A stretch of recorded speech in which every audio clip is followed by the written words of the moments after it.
This episode is brought to you by GameZone. Real player, real game.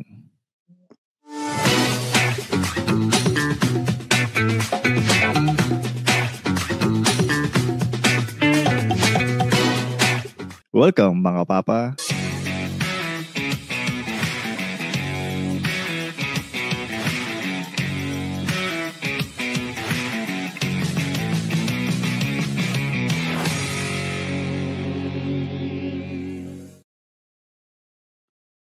Ito po ulit, si Ingo. At kasama pa rin natin ang isa sa mga mataasang sahod sa podcast na Konichi Mates. Walang iba kundi si Tristan Ting. Yon, welcome na naman sa isa na namang episode ng Tatayhood. Tsaka, hindi ako yung mataas ang sahod sa Konichi Mates. Si Masahiro yung malaki ang sahod dyan. Pero si Masahiro, dalawang sinasahuran niya. Sumasahod na siya sa Japan.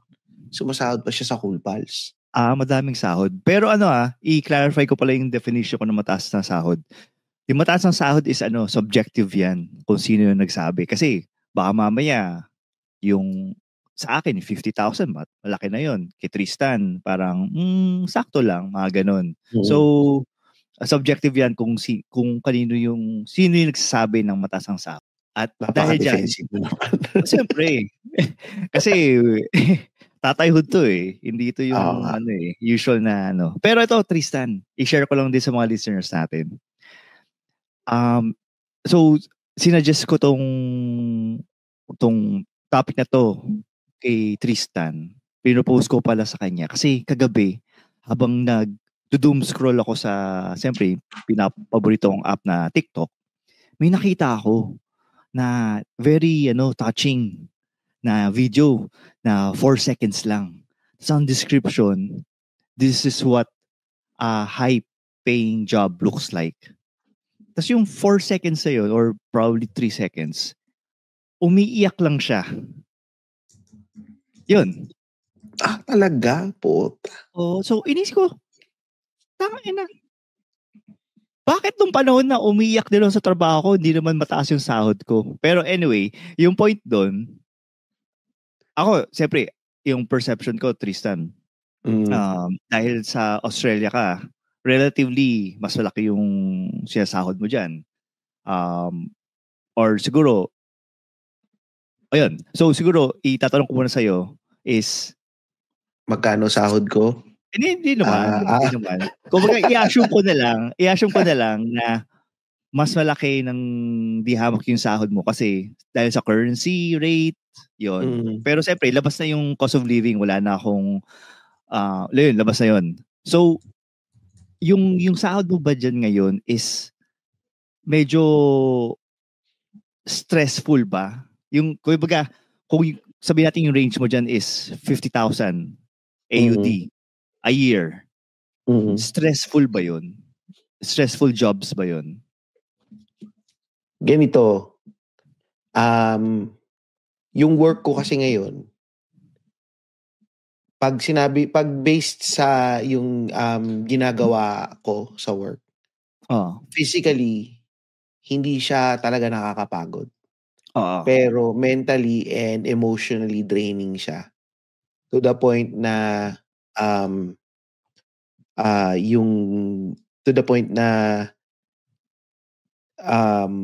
minsan napapagbuntungan ko ng init ng ulo ko at ng stress ko yung mga anak ko, yung misis ko. Kasi yung sa work ko is medyo mataas yung responsibility. And nandun ako sa strategic yung role ko . Hindi ako yung araw-araw may kailangan ka lang gawin. Na ito kailangan kong gawin kailangan ko lang bang makapunta from point A to point B and then tapos na. Hindi ganun . Yung work ko is about tuloy-tuloy. Planning, kailangan meron kang roadmap, may mga schedule, may mga documentation, ikaw yung gagawa niyan lahat. So yung trabaho mo is na tumatagal ng para matapos mo siya, kailangan mo ng mga 3 months or 6 months para magawa. Yun. So parang, so kung sa sweldo, oo, magandang bayaran. Magandang, pero ito nga naisip ko nga nung sa mga past works ko, yung simpleng work lang na hindi ganun kalaking sahod. Parang hindi ako masyadong stressed. Kasi parang yung pabanjing-banjing ka lang eh. Yung dati na nag-uuwi ako ng mga laptop, ng mga PC na luma. Okay. Yung ano ka pa, support. Nasa problem support ka pa. Tama ba? Problem support or? Yung ngayon, service management yung tawag. Service management. Yung dati is talagang day-to-day IT support lang yung ginagawa ko eh. Na parang sa akin, nothing wrong with that. Na parang ako nga, naisip ko dati, dapat nag-stick na lang ako dito kasi sabihin ko lang sa mga tao, mag-restart lang kayo. Okay naman eh. And parang pag inisip mo, ako rin naman, good money pa rin naman yung in-earn ko eh, before that eh. Ang nangyari lang din kasi is, good money yun, pero nasilaw ako sa pera. Nasilaw ako sa pera kasi almost double. Hindi, basta sabi mo nasilaw ka lang. Huwag mo nang sige, yun. Sige, sabihin natin gano'n na nga. Nasilaw ako doon sa pera. Na without realizing na sa pagkasilaw ko sa pera na to, parang medyo inuubos nito yung lahat ng oras ko. Well, hindi niya inuubos yung lahat ng oras ko, pero dinidrain niya yung pagkatao ko. Emotionally and mentally, drained ako palagi. So, masasabi mo ba na isa kang biktima ng patibong ng mataas ng sahod? Totoo. Kasi, lalo na ito lalo na yung sasabihin sa akin, mayroong yearly bonus. Performance bonus. 10% of your total. Annual. Oo. Opo, malaki yun. Malaki yan. Malaki siya. And ako bilang isang medyo competitive ako pagdating sa trabaho kasi gusto ko ako yung best lagi eh. Lagi kong nami-meet yung KPIs ko. So lagi kong nakukuha yung 10% bonus. Buong-buo ko siyang makukuha. Pero ang kapalit nga nun, di ba minsan may sasabihin ko sa'yo pag saya mo recording, sabihin ko sa'yo, hindi, wag mo, Ingo, wag muna tayo mag-recording ngayon kasi, ganito. Yun yung mga araw na parang, drained ako, mentally, and emotionally.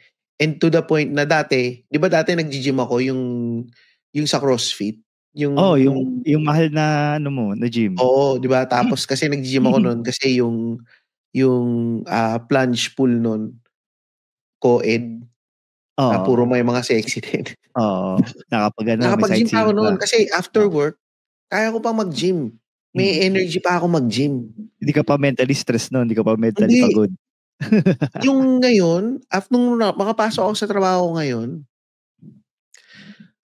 pag 4 PM pa lang, yung parang nagta-tap out ka na. Kasi ubus ka na. Tapos pagdating ng gabi, parang zombie na ako madalas. Pero pero medyo lalayo lang ako konti dun sa dun sa topic. Medyo hindi ko ina-expect yun, Tristan, from you kasi yung background mo is nasa state university ka, so ina-expect ko sanay yung utak mo na na mag-handle ng stress or basta iba yung built ng mga state university kids wag mo nang ganda ng kaming mga mahihirap na galing sa public. Hindi, may mga ibang mahihirap na Anyway, yung mga state U kids, iba yung build niyan versus kami na sunerte sa sa buhay na anyway. Kasi ako growing up wala ako discipline sa sa pag-aaral. So, unfortunately, na-carry over ko siya sa work and ngayon naging struggle sa akin na i-apply yung discipline ngayon na nag-work na ako. So may mga pumapalya pa rin. Even din sa podcast namin, may dami kong flaws sa in terms of the quality of work. Si Tristan yung namumulis. Kaya nga nasabi ko na parang surprise ako na nafe-feel mo pa pala yan, na akala ko kaya mong i-manage yung stress mo. So madami nagsasabi sa akin yan, Ingo, na nagugulat sila minsan na pag nagsasabi ako na pagod ako or drained ako. Kasi parang nagkaroon na yata ng expectations yung mga tao sa paligid ko na lagi lang akong okay. Ang nakaka-recognize lang na hindi ako okay talaga, si Luis, yung misis ko.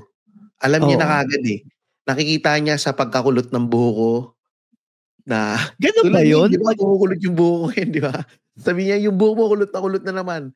Mukhang stress na stress ka dahil nag-oily na naman yung buho mo. Parang lagi niya sinasabi yan na ganyan. Naisip ko, talaga ba? Kasi nakita niya, parang yung naglalangis yung ulo ko. Feeling niya, pagka ganun niya yung itsura ng state nung pagka-shiny ng buho ko.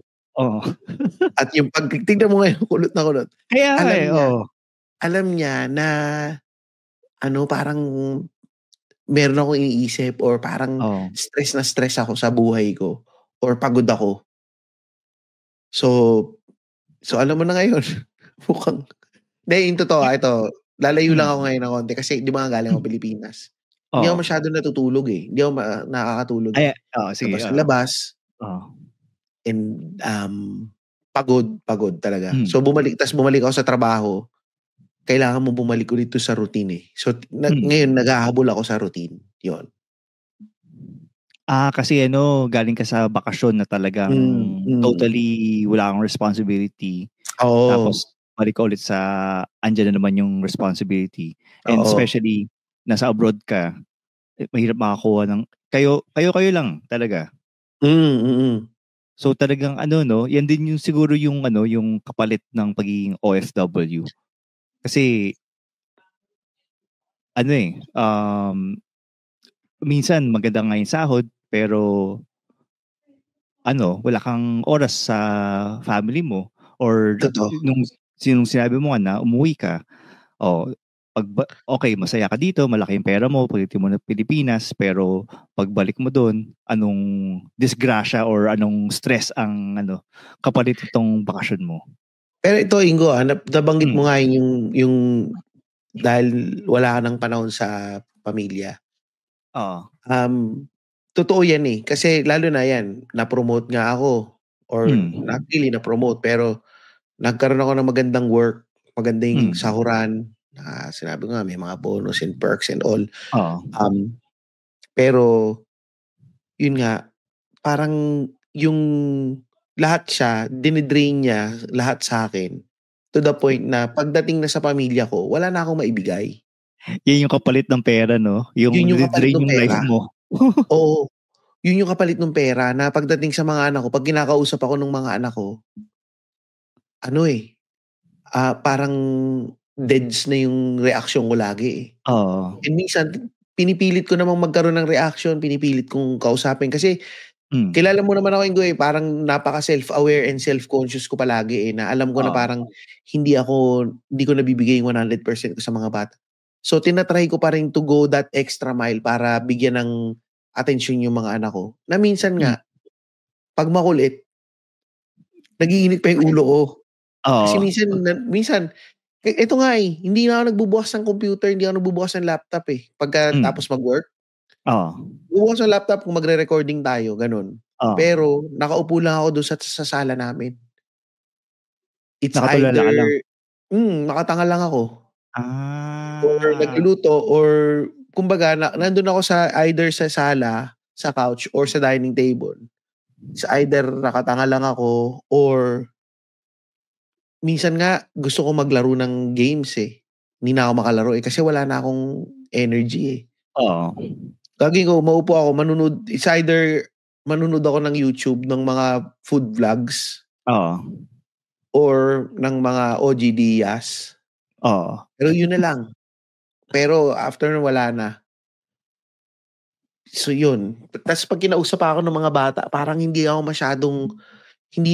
masyadong maka-keep up. Kasi wala drain ka na eh. Ang ginagawa mo na lang, mindless YouTube watching na lang ginagawa mo eh. Oo. Yun. Especially yung mga kids sa edad ng mga kids mo ang taas na energy nila eh. Tapos ikaw or even tayo, pagdating ng after ng araw natin, sobrang baksak na tayo, parang gusto ko lang matapos tong linggo na to. Yun mismo. And tatry mong bigyan sila ng oras, pero ikaw wala ka ng oras sa sarili mo. Oo. So hindi ka makapag-gym, hindi ka makapaglaro. So ginagawa mo kasi tong natitira akong konting energy ko sa 100% ko, meron pa akong natitirang 5%. I-try kong ibigay ito sa mga anak ko, sa misis ko. Pagdating sa'yo, wala nang matitira sa'yo. Oo. Or yung oras mo, ubus na. Tapos yung sinasabi mo nga na manood ka ng mga kung ano mga basura videos sa YouTube, mga basura videos, yun na yung siguro pang recover mo sa mental fatigue mo siguro. Or minsan, para maging productive, niyaya ko si Luis maglakad. Magta-take a walk kami. Isang oras take a walk. Na nag-uusap lang kami. At least yun na yung panahon ko para sa asawa ko. Lalakad kami, magtitingin kami, pipintasan namin yung mga iba't ibang bahay dito. Titingnan namin yung mga magagandang bahay sa paligid namin. So, tapos sabihin nyo, bilhin natin yan next week. Ayun. Yun, medyo mahirap siya. Na parang, minsan naisip ko, buti pa yung mga tambay. Buti pa yung hindi masyado malaking sweldo. Marami silang oras. Ay, kasi, alam mo ang sikreto dyan? Ito.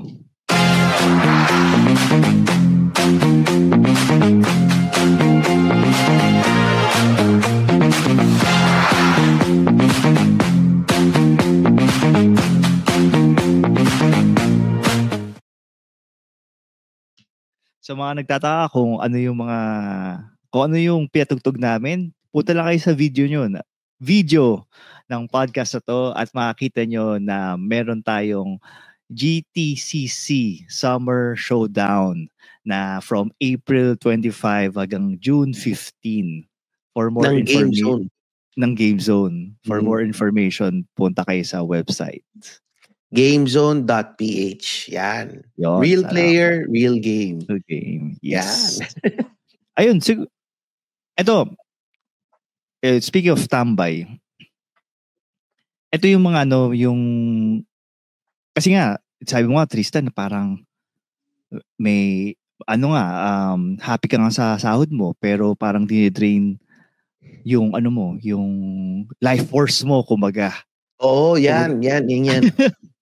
Tapos, ayun, ito, totoo to isa sa mga epekto ng stress ay ito, yung mental health, yung may anxiety ka, tapos may burnout, tapos lagi kang pagod lagi. Tapos, ito yung pinaka-importante na sobrang related ako, ay yung health impact. Kasi, sa mga nakakita kay Tristan in person at sa mga nakakita sa akin in person, pag pinagtabi kami ni Tristan, hindi hamak na makakita nyo na mas matangkad si Tristan kaysa sa akin. Pero hindi halata na mas mataas ang cholesterol ko kay Tristan. In short, mas healthy si Tristan kaysa sa akin. So, isa sa mga factors doon ay yung stress level. Yun yung may studies talaga na yung stress kapag stress ka, mas naging active yung mga hormones na nagpapataas ng triglycerides. Kaya yung triglycerides ko ay 3 times more than normal. Talaga? Oo. Although sa akin wala pa naman eh. Ang sa akin ang problema ko, yun nga parang pag-isip mo nga, yung malaking sahod, ito nga, di ba, sabi nga natin, big money comes with big responsibility. Hindi lang big responsibility. It takes a lot of toll in your life na yung sa akin yung pakiramdam mo na pagod ka, pero pag hihiga ka na para matulog, hindi ka makatulog. Oo. And dagdag gastos pa yan kasi ngayon, nasa point na ako na kailangan kong uminom ng gamot para matulog. Oo. So, medyo mahal din yung gamot. Na parang pag inisip ko nga, okay, malaki nga yung sahod ko or mas malaki yung kinikita ko ngayon compared to before. Pero nagagamot ka na para makatulog. Meron akong bibili ng mga gamot. Meron akong bibiling mga gamot, ganyan. Tapos, hindi lang gamot eh. Lumalakas yung loob mo na umutang. So, malaki yung utang mo. Marami kang kailangang bayaran. Tulad niya, kunyari, masweldo ko. Bumili ko Tesla. So, imbis na ang kotse ko lang is yung normal na kotse na combustion engine. na hindi kasing mahal ni Tesla. Yung Tesla kasi feeling ko malaking sahod ko, kaya kong bayaran to. Pero yun nga, nangyayari, yung sahod mo rin naman, binabayad mo lang din doon. Kung maliit lang yung sahod mo, kung hindi naman malaking kinikita ko, mabubuhay pa rin naman ako eh. Kaya ko pa rin naman kumain ng 3 beses ang araw. Diba? Pero pinipilit mo na parang ina-adjust mo rin yung lifestyle mo according to how much you're earning na pera. Oo. Na parang pag inisip mo naman, kung normal lang naman yung sahod mo na hindi ka na-i-stress, na hindi kagaya ng ganitong nangyari. Edi hindi mo lang bibili yung mga gusto mong bili na yan. Pero hindi ka stressed. Oo. Hindi ka naman magkakaroon ng anxiety dahil hindi mo makuha yung Tesla eh. Hindi ka naman magkakaroon ng anxiety dahil hindi ka nakakapag-travel sa Europe or kung saan, sa Japan or what. Pero yun nga, ang kapalit niyan na, sige, kaya mong mag-book papuntang Japan or Europe, Korea or anywhere or mabili ng maski ano. Pero ang kapalit niyan, yung everyday na meron kang anxiety, meron kang stress, hindi ka makatulog, yun lang yung kapalit nun. Kaya nga, binabanggit ko sa misis ko to na parang ganda rin no, kung nangyari naging tambayin lang ako. Kasi hindi ko mararamdaman lahat ng mga stress na to. Oo, wala akong pera, pero hindi ko naman malalaman kung ano yung pakiramdam ng may pera eh. Magiging masaya lang ako. So, ignorance is bliss na naman tong na to, usapan. Pag inisip mo, parang hindi ko mararamdaman kung ano ba yung pakiramdam na meron kang kasi hindi ka aware eh. Hindi mo natikman siya in the first place eh. I'm just fine where I am. Na parang okay.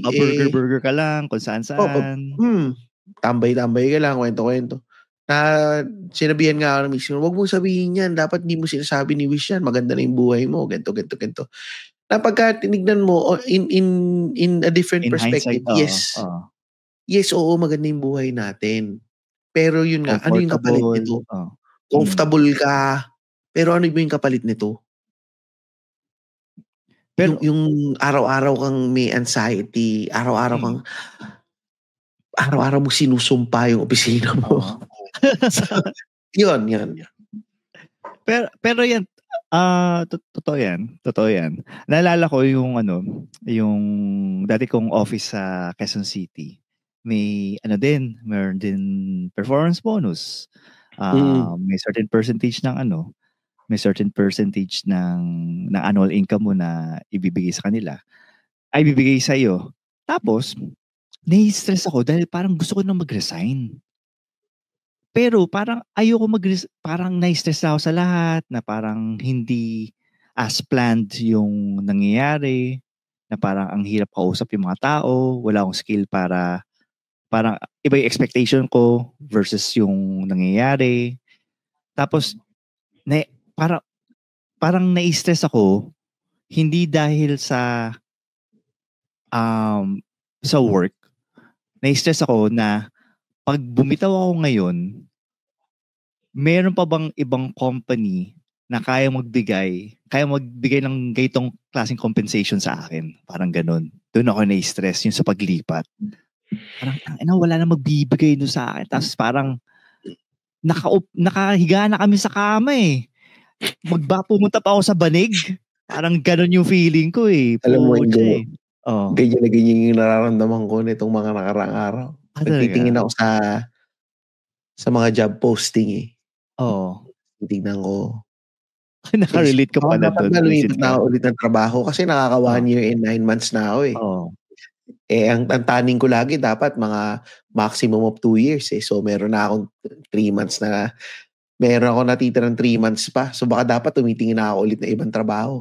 Oo. Yun yung eksaktong worry ko. Kasi yung pinagtatrabaho ko nga ngayon, isa siya sa mga kilala siya na Malalaki. malaking magpasahod. Mm. So, nagtitingin ako sa iba parang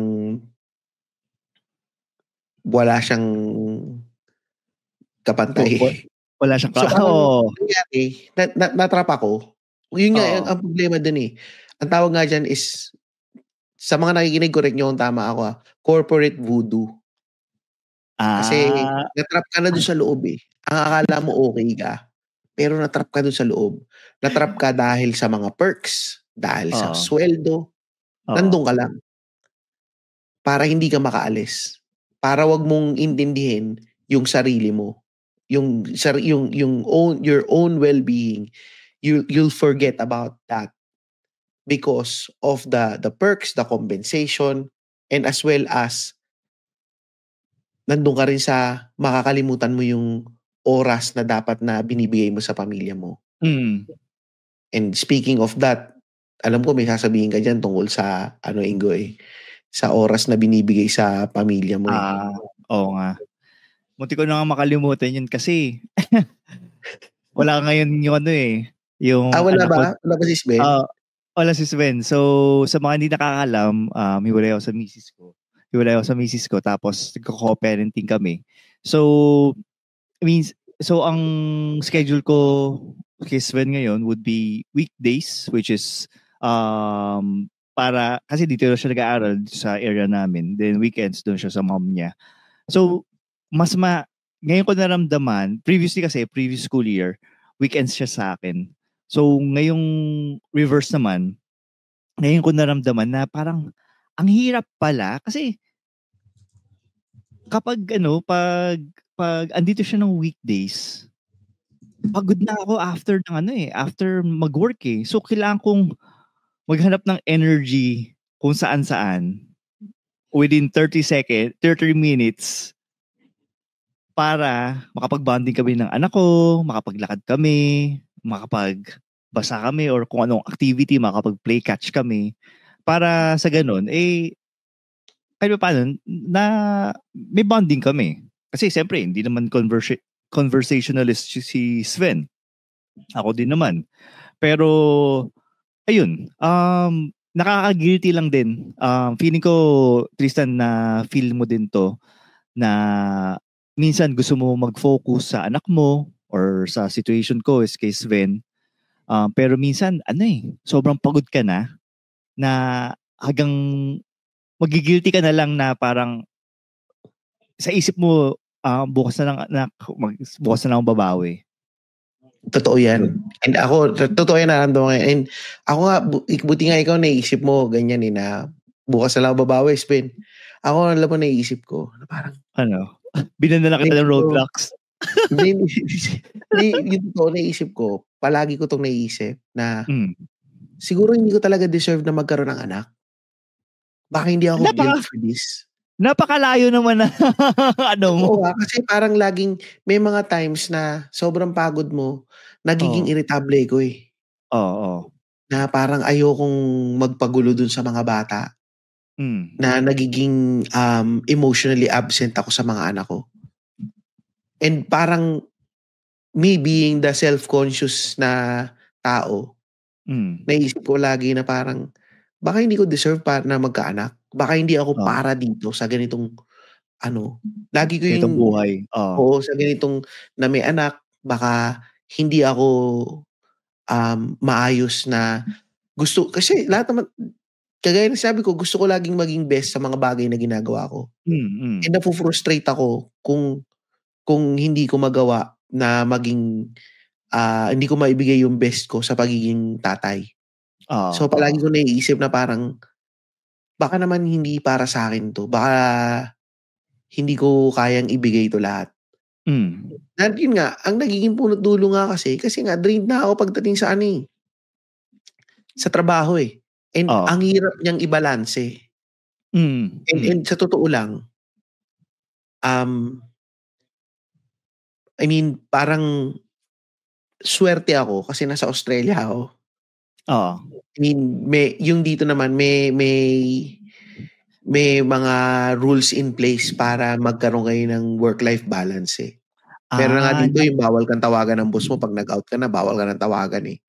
Mandated by the government or yes. Okay. Mandated by the government yun na parang akala ko policy lang sa company. Hindi, mandated by the government yun na nakalimutan ko yung tawag eh. Na pagka nag-clock out ka na, hindi ka na pwedeng tawagan ng boss mo kahit importante pang may tanong lang siya or anything. Kasi out ka na eh. Pero ang mahirap kasi dito sa akin, nandun pa rin yung pagka-Pilipino ko eh. Na medyo nagiging hard ako sa sarili ko pagdating sa work. Na I try to go the extra mile all the time. Na sa kaka-extra mile ko, nawawala na ng balance sa pagdating sa career and pagdating sa family. Hindi ako nakakapag-set ng boundaries. Yan. Isa yan ha. Siguro ito, maganda siguro to. Gawin natin to sa mga nakikinig. Ang sasabihin ko dito, yung mga bagay na nare-realize ko habang sinasabi natin to, na nare-realize ko na dapat ito yung ginagawa ko eh. Ano natin na ito yung gawin dapat nila. Sige. Ako na lang yung bad example. Kasi alam mo, ang dami ko naisip na bad example. Yan, hindi ako nakapag-set ng boundaries. Kasi minsan, kahit nga yung mga tipong nagla-lunch. Work from home ako. May lunch break naman kami. Nagla-lunch. Gagawin ko, dala-dala ko pa rin yung laptop ko sa lunch, sa table. Habang kumakain kami ng misis ko, naka-on lang yung laptop, nakatingin pa rin ako. Nagbabantay ka ng pumapasok na email? Bakit? I mean, yun nga, ang tanong ko nga rin eh, bakit? dapat nga hindi ko yun ginagawa eh. Hindi ko binibigyan ng boundaries yung sarili ko. Kaya, and totoo yan eh, kaya rin naman feeling ko na yun nga nare-realize ko sa conversation na to, sa episode na to, nare-realize ko ngayon. Kaya ako drained na drained, and kaya ako pagod na pagod. Hindi naman yung kasalanan ng opisina ko eh. Kasalanan ko rin yan eh, kasi ako I'm just being hard on myself na kailangan ko maging perfect, kailangan ko maging ganito, kailangan ako yung magaling dito. May ganun akong mentality sa trabaho. And kailangan pulido tong trabaho na to.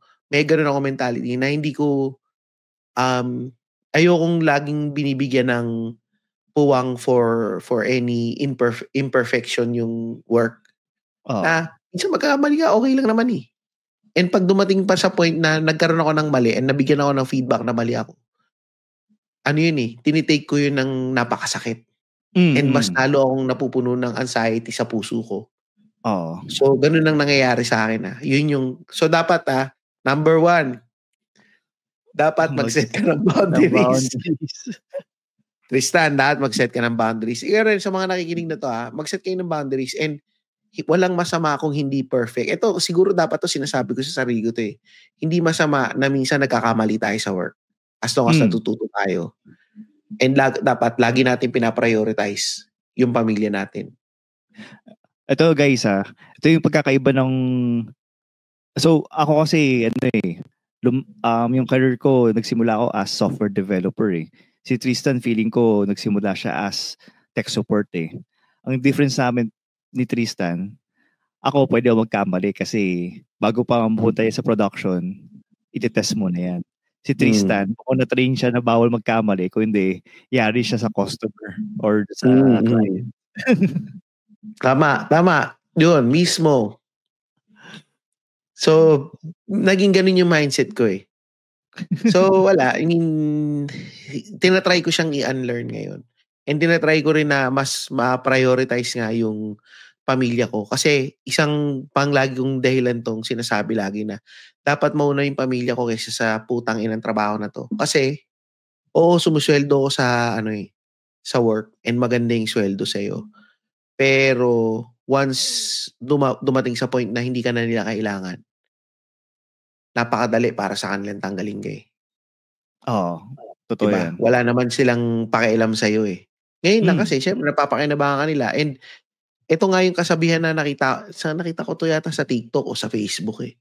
Na yung sweldo mo, ito lang yung halaga na binabayad sa'yo ng company mo para kalimutan mo kung ano yung sarili mong pangarap para sa sarili mo.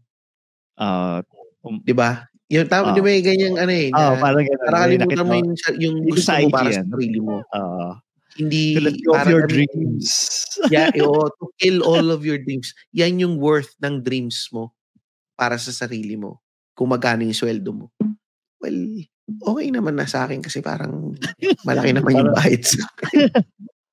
Ay, pero sasegue ako. Speaking of dreams, meron akong pinapanood na anime ngayon na ang kwento niya ay isa siyang normal guy na naging adventurer at the age of 30. Tapos yung nag-train sa kanya ay 4 na S-class na adventurer. So, parang ang lesson doon is kahit gaano ka kakatanda, don't let go of your dream. Parang ganun.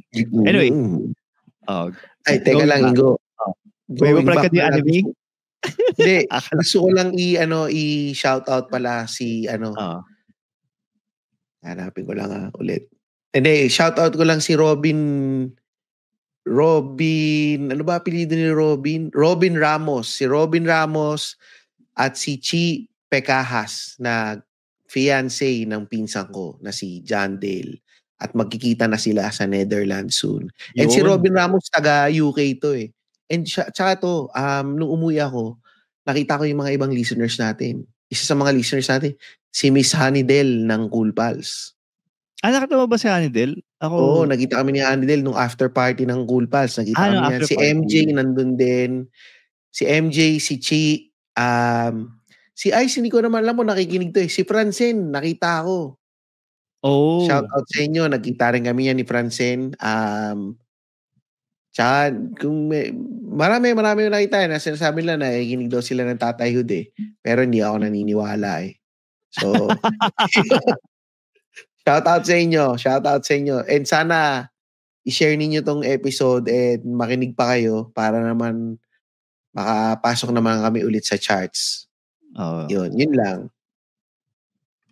Tsaka ito din, ang mahirap din, napansin ko din, or siguro na-mention mo din yun nung umpisa ng nung mga start ng discussion natin, ay yung kapag sobrang stress ka na hindi ka na makapag-exercise. So sa tingin ko, ngayon, Tristan, kailangan natin ibalik yung pag-exercise. Kahit papaano. Well, ikaw, nakapaglakad ka with your wife.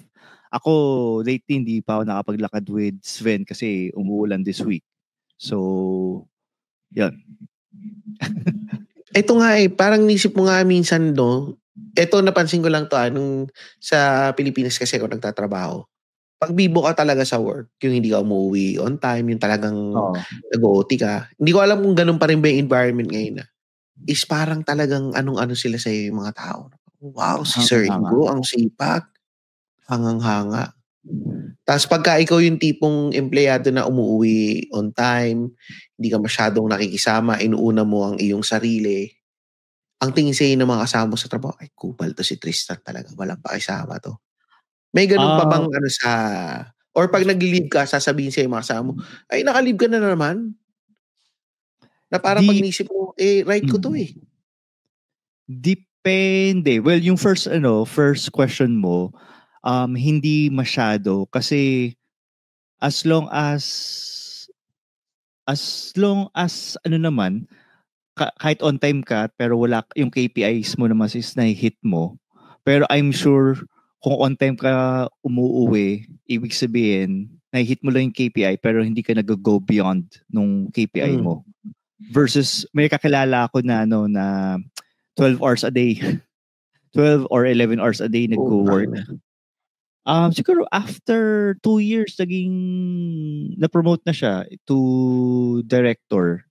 Pero siyempre, yung kapalit nun is yung time mo for your husband, well, buti na lang wala pa siyang anak. Parang ito pa kasi kasi 'di ba kasama ko yung kapatid ko nung umuwi ako ng Pilipinas. Ito si Chacha, sabi niya sa akin. Inaasar na ako ng mga opisina ko, nakalib na naman daw ako eh. Sabi ko sa kanya, tangina ba't ka nila aasarin kung nakalib ka? Right mo yun eh. In-earn mo yung leave mo. Anong karapatan nila? Ito kung may nakikinig na mga opisina ng kapatid ko right niya yun eh. Right niya yun na mag-leave and gawin kung ano yung gusto niya. And yung leave na yun, in-earn yun eh. And benefit yun sa kumpanya. So parang sa akin, medyo na-off lang ako, nakakantsawan mo na nagli-leave yung mga tao. Sinabi ko sa kapatid ko. Sabi niya, hindi, niloloko lang nila ako noon. Sabi ko, pero kahit na, ako kasi, pag niloko ko about me taking my personal time off, napipikon ako eh. Na parang, tangina, ano pakialam nyo? Personal time off ko to eh. Gusto kong kitain yung kapatid ko or gusto kong mag-spend ng time sa pamilya ko. Bakit nyo ako kakantsawan na nakalib na naman ang weekend talagang tinempo ng leave. Malamang, tinempo ko ng leave ko yung weekend ko. Actually, ang pwede lang mag-scrutinize ng leave mo is yung mag-a-approve ng leave mo for production purposes eh. Pero yun nga ang isip mo nga yung miski nga yung manager mo, wala siya dapat karapatan to deny you of your leave because it's your right. It's your right, it's your privilege. Lalo na kung meron ka pang leave credits. Oo. Lalo na pag patapos na yung, nag-refresh ba yun? Hindi ko alam eh. Siguro, oo. Kung nag-refresh yun, the more na kailangan mo talagang ubusin. Yun, di ba? So parang ako naisip ko, parang medyo off lang to na sasabihan ka na naka-leave ka na naman. And hindi naman, anyway, yun lang. Gusto ko lang siyang banggitin. Well, anyway. So, pero, eto Tristan, ito yung sa tingin ko ginagawa mo na talagang chef's kiss na open yung communication mo between your wife na siya yung doon ka nagve-vent out sa wife mo. Ito guys, isang beses na stress ako, nagve-vent out ako kay Tristan kasi wala akong mapag-vent out. Wala akong wife. Wala akong wife, tas wala akong physical, wala akong ka-office mate na pwede kong kausapin. Hindi ko naman pwede vent outan si Sven kasi ano ba pakialam niya sa akin. Yun. I mean, siyempre, iba yung situation niya. Pero anyway, yun. Oo, kasi isang beses yan si Ingo tumawag. As in talagang kulit ko yan. Gigil si Ingo nun. Parang tangin, sabi ko, ano nangyari kay Ingo? Totoo. Totoo yan sinasabi ni Ingo na yan. Yun yung pero hindi, tama yan. Maganda rin minsan mag-vent out ka or maganda rin exercise yun. Siguro ito, ilagay na natin ito siguro. Kasi may bago tayong hindi. Nandun na pa tayo sa segment natin? Nasa na tayo.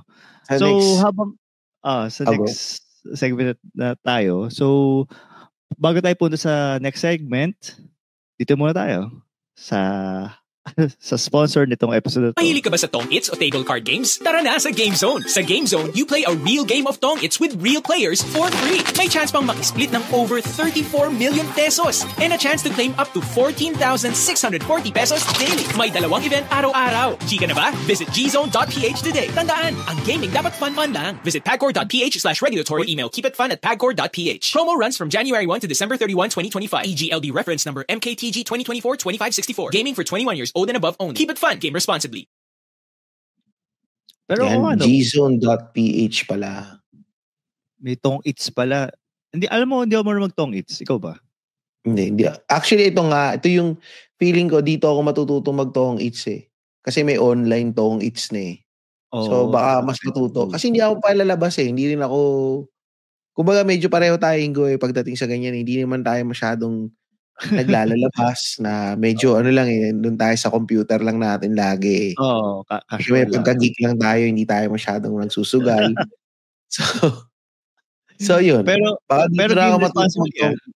Oo, totoo naman. Siyempre, hindi naman natin sinasabi sa mga tao na nakikinig nitong Tatayhood na lagasin nyo yung pera ninyo sa sugal. Itong sugal na to is more on ano lang naman to eh.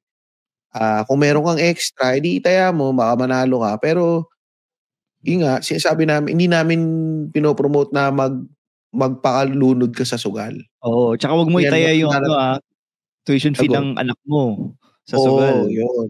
Kumbaga, matanda ka na, alam mo na yung tama at mali. So, kaya nga, game responsibly tayo dito sa Tatay Podcast. So yun, Tristan, sa ating weekly challenge na ipapauso. Yan, bagong pauso natin. Tatayhood Weekly Challenge. Mga ano natin to, mga challenge natin to para sa mga listeners natin. So, ano na, ako na ba magsasabi? Ikaw na magsabi. Sige. Ito, sa mga nakikinig lang dito sa Tatayhood, sa mga listeners nga, siguro ngayon, this week, challenge natin sarili natin na subukan nating magbigay ng oras na wala man muna tayong cellphone. Hindi tayo nag-i-scroll sa cellphone. Pagkatapos natin magtrabaho, try nating makipag-bonding sa mga anak natin, sa asawa natin. Yung kagaya nga sabi ko kanina, di ba? Kami ng misis ko naglalakad-lakad o kaya sa mga anak ko, kumbaga, tinatabihan ko lang habang naglalaro sila. Malaking tulong na rin siguro yun para sa atin para mas makapag-build tayo ng relationship sa kanila. And to keep our mind off kung ano man yung anxiety natin about sa work. So, mas maganda yun. Pampabawas mo rin ng cholesterol siguro yan, Ingo. Mas maganda. Kaya nga bocha Kakainis Isa pang challenge namin sa inyo, mga nakikinig. Baka naman kaya ninyo kaming tulungan na makapasok kami sa charts ng Spotify. Magagawa natin to kung isi-share ninyo tong mga episode namin sa mga kakilala nyo, i-share ninyo as Instagram stories. So, yun.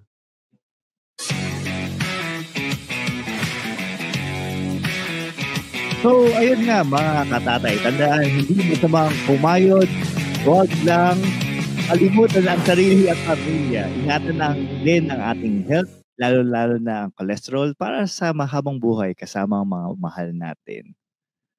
Salamat mga papa. Salamat.